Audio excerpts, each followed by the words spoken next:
Alright, so today, based on some of these sketches I did previously, I'm going to start charting out some of the larger stitch patterns that are here. So we determined previously that none of these repeat on the body of the sweater. It does tentatively look like they repeat on the sleeves. I don't have a great picture of the sleeves, so I'm just going to have to go with that assumption. So we have a lot of distinct different patterns, but today I'm just going to be focusing on some of these larger patterns. I'm going to start with this one that I had already begun, so I can get that out onto paper. So the program I use there are a lot of different charting programs for knitters. The program I use is called Stitch Fiddle, which is a web-based program. And as you can see, you can also chart other kinds of patterns, but of course I am doing knitting. I don't know what all this nonsense is. You don't need to know what yarn it is. And so let's start. So columns and rows. Rows are obviously rows of stitches, and columns are individual stitches. So I'm just going to start kind of with a nice big size and scale down as I need to. And then the first thing I'm going to do over here is kind of pick the correct colors that I want on my palette. So we want a dark blue, a light blue, a golden yellow, a brown, a reddish brown. Let's pick that. It's more red than brown, but let's do that then. A reddish brown and an off-white, although white probably would be just fine. So I did do kind of a beginning sketch of a few stitch patterns to begin with. So I'm going to start just kind of transferring that in, and then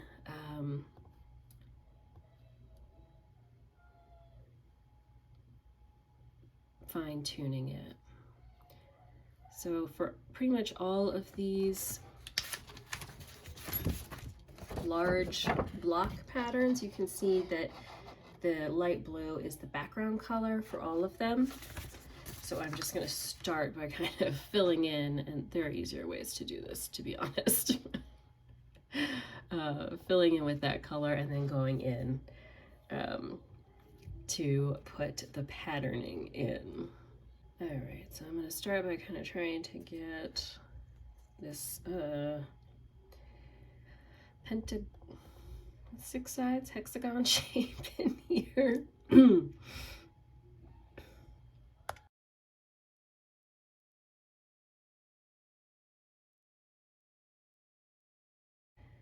So it's nice to sketch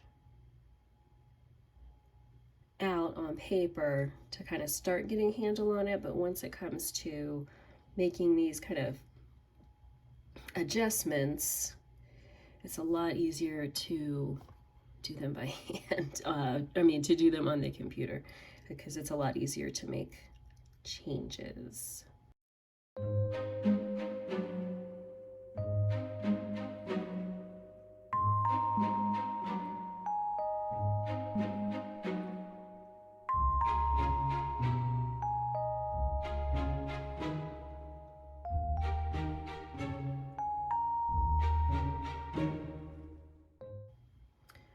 And the other thing I'm trying to make sure of here is that I'm only using 2 colors per each row. So you can see already that some of this is not correct, okay? Because here, for example, I would have to be using 3 colors, and the same here. So definitely need to make some adjustments in that regard.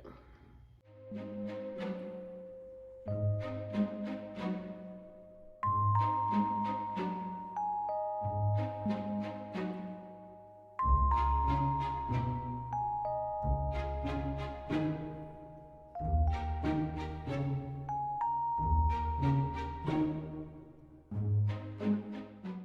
right, so I am having a really tricky time with just starting this one.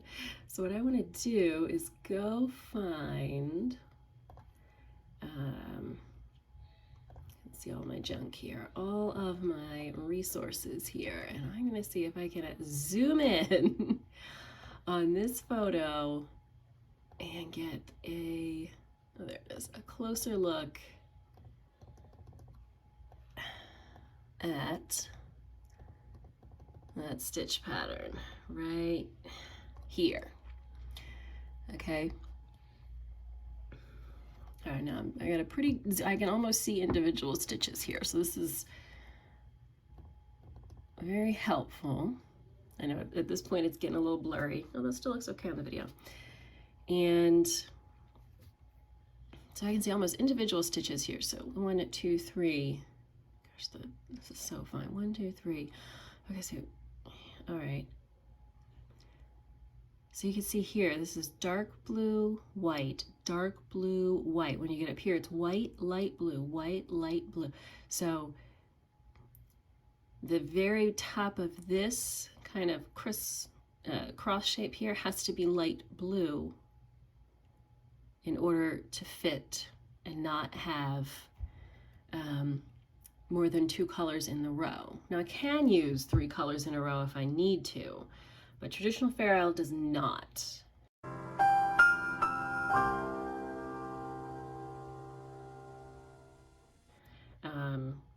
So I'm trying to keep this as authentic as possible. I really want to zoom in here and see if they are abiding by that rule.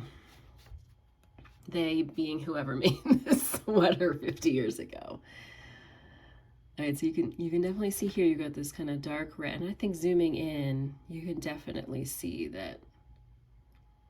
that brown and that red are different colors. So I think I made the right call there. So you can see here, it's just that brownish red, white, brownish red, white, brownish red, white. There's no third color in there. What I'm not sure about is, and I think it's right, these 2 here, go to these 2 here, this here, but the top of this cross has to be that light blue to keep up that color pattern. Yeah, I think this is only 2 colors per row.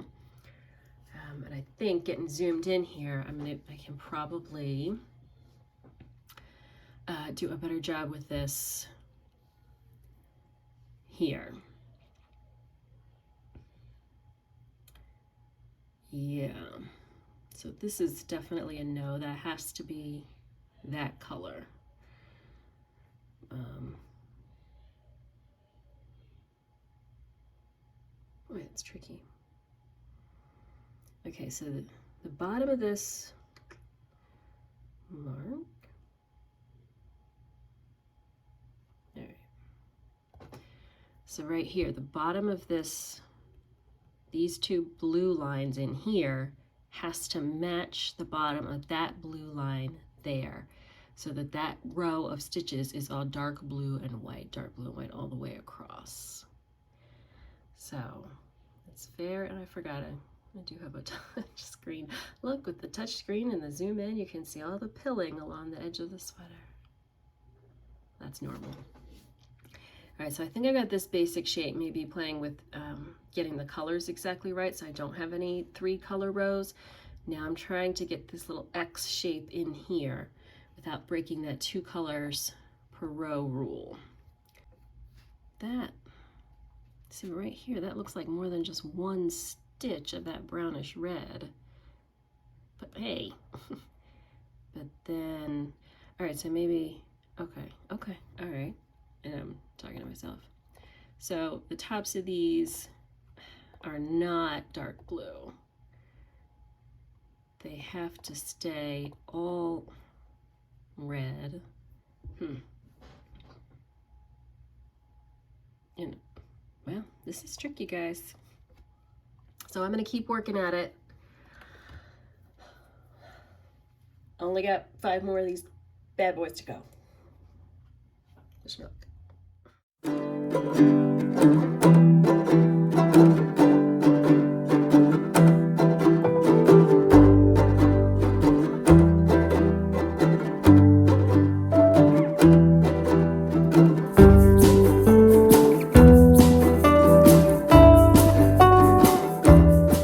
So I had to show you my COVID face just a little bit here.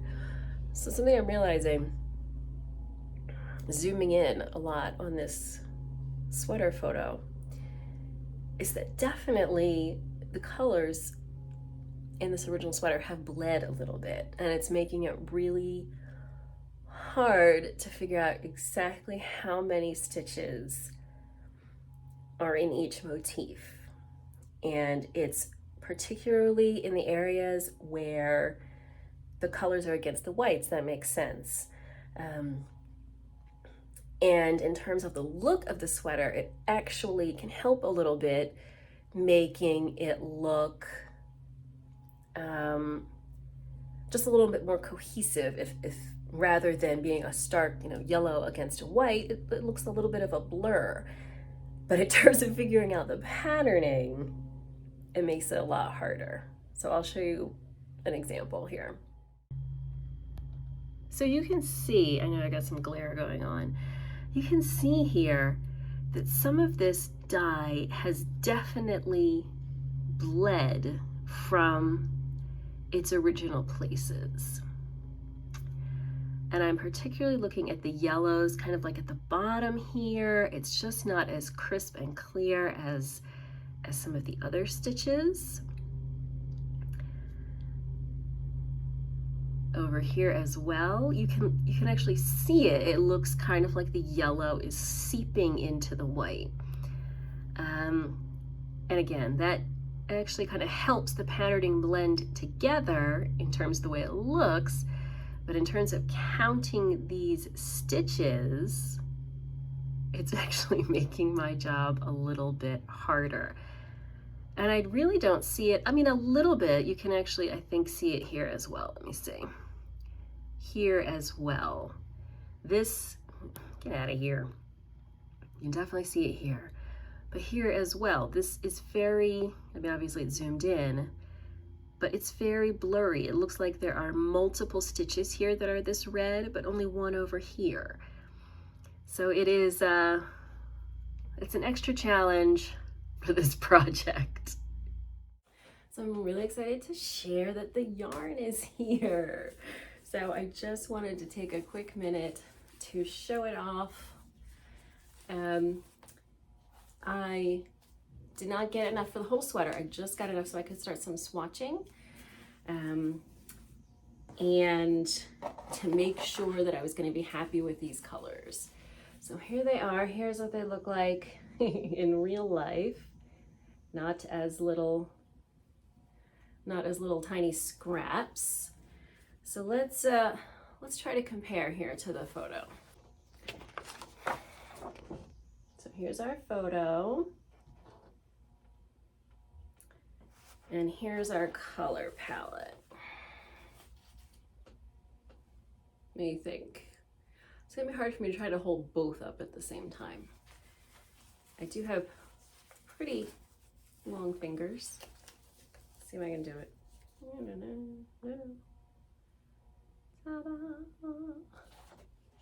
Okay. Now obviously,